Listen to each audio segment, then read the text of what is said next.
The budding yeast, Saccharomyces cerevisiae, has been used extensively to study the biology of aging.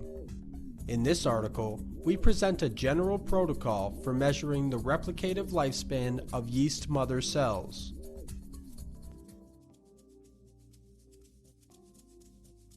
Hi, I'm Kristan Steffen from the laboratory of Brian Kennedy in the Department of Biochemistry at the University of Washington. Today we'll show you a procedure for measuring the replicative lifespan of yeast mother cells.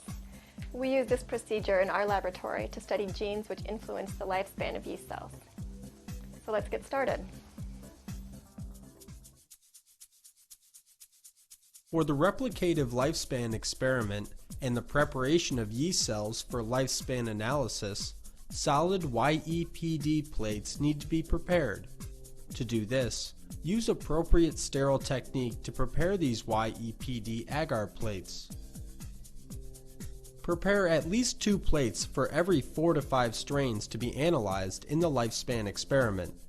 These plates should be prepared at least 2 days before the lifespan experiment and allowed to dry before beginning the lifespan assay. If the experiment will not take place within 4 to 5 days of pouring the plates, they should be wrapped in parafilm or plastic and be placed in a refrigerated incubator to prevent desiccation.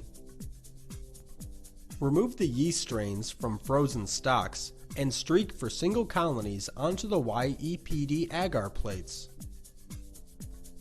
Up to 6 strains can easily be streaked on the same YEPD plate by partitioning the plate into equally sized pie-shaped wedges.